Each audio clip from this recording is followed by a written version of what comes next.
T20లో star boy Tilak Varma special show fantastic century.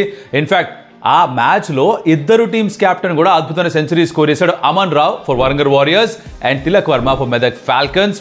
Extraordinary game, దాని గురించి కాస్త మాట్లాడుకుందాం. అండ్ దాంతో పాటు India squad ODI for England series announce అయింది. కొంతమంది ప్లేయర్స్ ఆఫ్ఘనిస్తాన్తో ఆడిన వాళ్ళు మిస్ అయ్యారు, కొంతమంది వెనక్కి వస్తున్నారు. ఎవరు ఏంటి కథ, will talk about that. Of course women's world కప్లో ఇండియా సెమీఫైనల్కి వెళ్ళాలంటే దారి కొంచెం కష్టంగా మారిపోయింది. ఎందుకు ఏమిటి ఎలా, will talk about that. And some IPL trade news that's doing the rounds.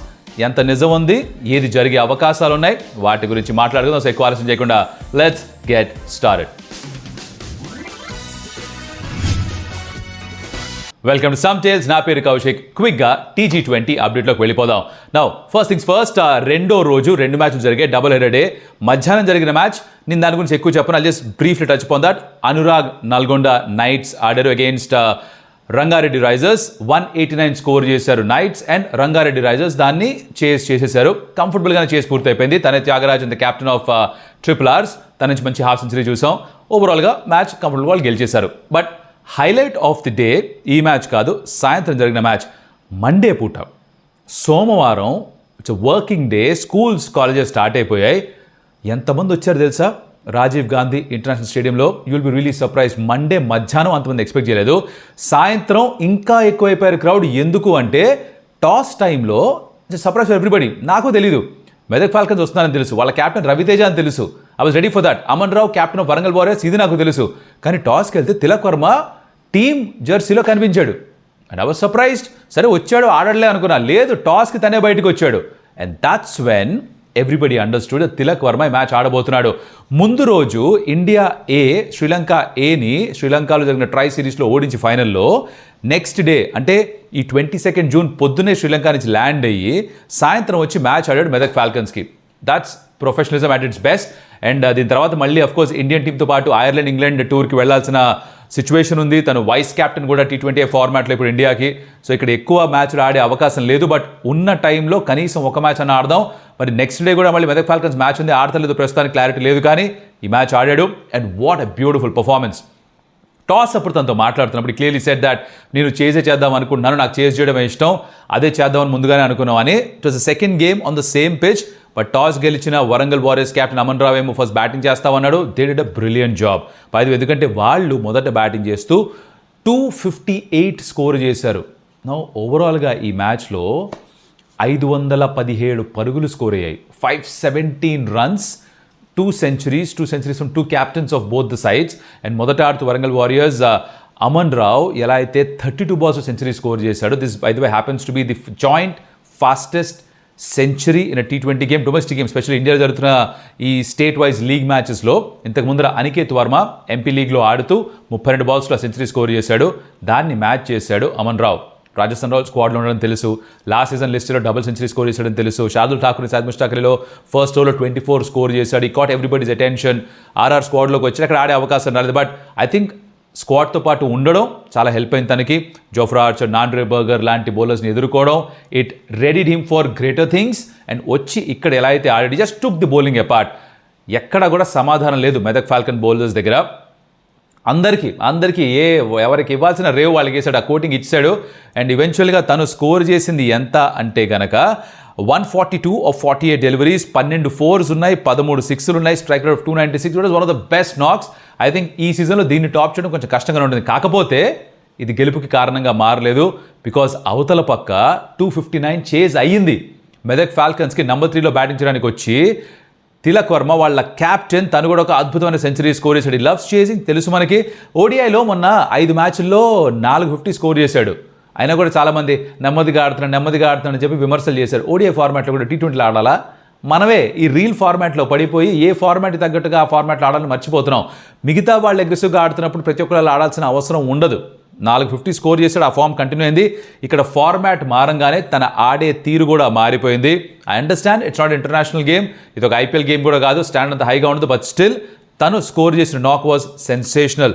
56 balls 136 not out, chasing 259 for win. Never easy to do that. ఒక అవకాశం వచ్చింది, ఒక కవర్స్ ఆడే ప్రయత్నంలో అమన్ రావే వెనక్కి పరిగెత్తాడు.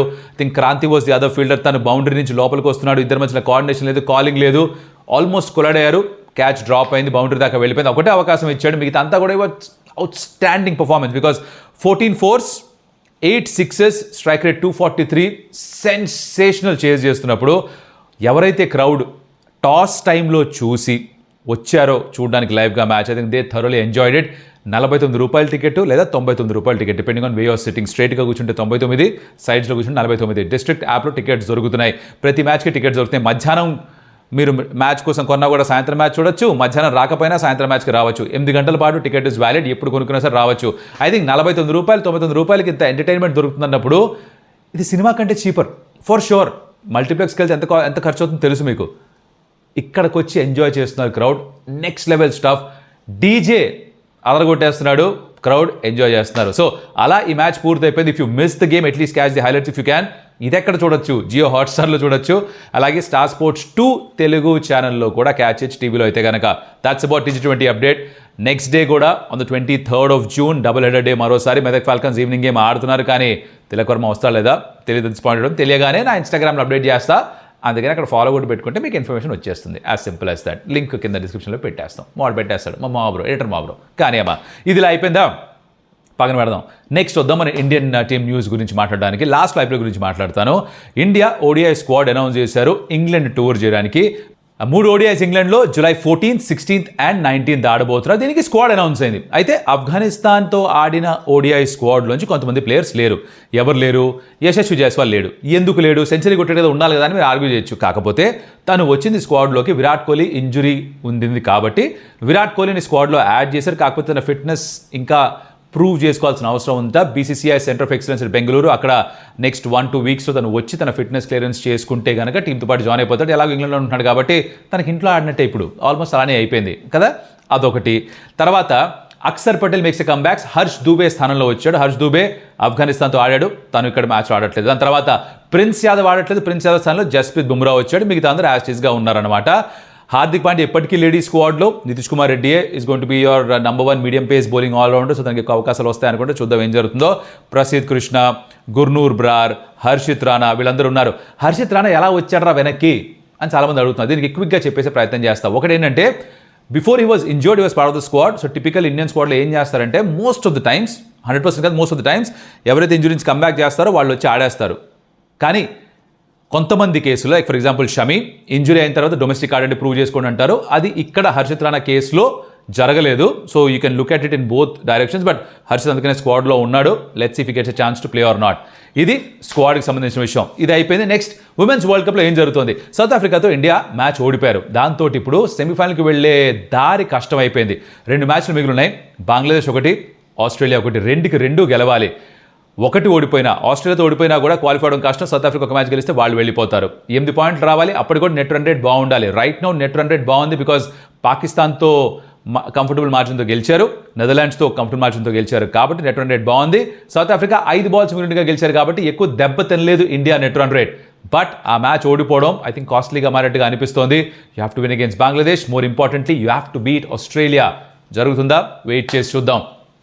Injury concerns of course, Shreyanka Patil తన స్థానంలో ప్రేమ రావత్ రావడం, రాధా యాదవ్ 2 క్యాచ్లు డ్రాప్ చేయడం, అది కాజ్ ఆఫ్ లాస్గా మారింది ఇండియాకి. ఇది వరల్డ్ కప్ సంబంధించిన విషయాలు. నా quickly moving on to IPL news. కొన్ని ట్రేడ్ విషయాలు బయటకు వస్తున్నాయి. దాంట్లో one of the biggest news is the fact that MI నుంచి Hardik Pandya is going to B traded to Rajasthan Royals. తన స్థానంలో యశస్వి జైస్వాల్ని తెచ్చుకుందాం అనుకుంటున్నారు అని వార్తలు వస్తున్నాయి. హార్దిక్ పాండ్యా CSKకి వెళ్తాడని 0707 స్టోరీ పెట్టాడని చెప్పేసి CSKకి వెళ్తాడని చెప్పి కొంతమంది ఆడుకున్నారు. అది కాకుండా ఇప్పుడు RR న్యూస్ కూడా వస్తుంది. ఏది జరుగుతుందో కన్ఫర్మేషన్ రాబోయే కాలం తెలుస్తుంది. Next big news is the trade between Rishabh Pant from Lucknow super giants to Delhi capitals. అయితే 25 కోట్ల కంటే ఎక్కువ, 27 కోట్లు కదా రిషబ్ పంత్కి. He's taking a pay cut. Delhi క్యాపిటల్స్కి మూవ్ అవుతాట, 15 కోట్లకే మూవ్ అవుతాట. And LSG is going to trade him for Kuldeep Yadav. Kuldeep Yadav domestic ఆడేది యూపీకే. సో లక్నో సూపర్ జైంట్స్ తన హోమ్ టీమ్గానే అవుతుంది. 13.25 crores ఎంతో, ఆ డబ్బులతో 13.5 crores ఆ డబ్బులు ఇక్కడ ఎక్స్చేంజ్ అవుతుంది. ఇక్కడ 15 కోట్లు రిషబ్ పంత్కి తనని ఇచ్చేసి 13.5 కోట్లు తను తెచ్చుకుంటున్నారు. సో బేసికలీ ఆ 12 కోట్లు ఏదైతే బ్యాలెన్స్ ఉందో అది లక్నో సూపర్ జైంట్స్ పర్స్లో మిగులుతుంది. అండ్ ఈ 1.5 crore ఎక్స్ట్రా ఏదైతే బ్యాలెన్స్ ఉందో బిట్వీన్ దిస్ ట్రేడ్ అది కొంచెం తగ్గుతుంది ఫర్ ఢిల్లీ క్యాపిటల్స్. ఢిల్లీ క్యాపిటల్స్కి నాట్ జస్ట్ రిషబ్ పంత్ రావడం, వాళ్ళ కోచింగ్ స్టాఫ్ కూడా మారుతుంది. బికాస్ వాళ్ళకి 2-year 2 సంవత్సరాల ఒప్పందం ఉంది అక్కడ. బికాస్ కో ఓనర్స్ ఉన్న ఢిల్లీ క్యాపిటల్స్కి 2 సంవత్సరాలు జిఎంఆర్ వాళ్ళు వాళ్ళ హయాంలో నడిస్తే 2 సంవత్సరాలు జిందాల్ గ్రూప్లో హయాంలో నడుస్తుంటుంది అనమాట. సో ఇప్పుడు ఈ నెక్స్ట్ 2 years సైకిల్ ఏదో ఉందో అది జిందాల్ గ్రూప్ టేక్ ఓవర్ చేస్తారు. సో వాళ్ళ సపోర్ట్ స్టాఫ్ కూడా మార్చేస్తారు. తిరిగి మళ్ళీ సౌరవ్ గంగూలీయే హెడ్ కోచ్గా రావడం. And big news is Yuvraj సింగ్ని బ్యాటింగ్ కోచ్గా తీసుకొస్తున్నారట. సో ఈ రిషబ్ పంత్ తిరిగి ఢిల్లీ క్యాపిటల్స్కి రావడం వెనకాల సౌరవ్ గంగూలీ, యువరాజ్ సింగ్ హస్తం కూడా ఉంది అని వార్తలు ఇంటర్నెట్ ప్రకారంగా. లాస్ట్ టైం డీసీ వదిలేసి వెళ్ళిపోయినప్పుడు కూడా రిషబ్ పంత్ యువరాజ్ సింగ్ కావాలని అడిగాట, అది ఒప్పుకోలేదు. అందుకని తను కూడా ఆప్షన్లోకి వచ్చేసాడని చెప్పి టాకు. సరే 27 crores, ఎల్ఎస్జీ వాళ్ళేమో ఆమె 10 ఏళ్లలో 5 ట్రోఫీలు గెలుద్దాం అనుకుంటున్నాం, ఇవన్నీ చెప్పారు, జరగలేదు. ఒక సీజన్ 7th spotలో, ఒక సీజన్ 10th spotలో ఫినిష్ అయ్యారు. సో తను బయటకు వచ్చాడు, క్యాప్టెన్సీ వదిలేశాడు, ఇప్పుడు ట్రేడ్ అయిపోతాడట. సో ప్రస్తుతానికి న్యూస్లు ఇవి. ఏ న్యూస్ మిమ్మల్ని ఎక్కువ ఎంటర్టైన్ చేసిందో చెప్పాలి. TG20 ఫాలో అవుతున్నారు లేదా, ఎక్కడ చూడాలంటో చెప్పున్నాను, అది చూస్తున్నా లేదా చెప్పాలి. అలాగే like the video, share with your friends, subscribe to Stump Tales. మరొకరు మళ్ళీ కలుస్తే, అప్పటిదాకా సెలవు. అడియోస్ అమిగోస్.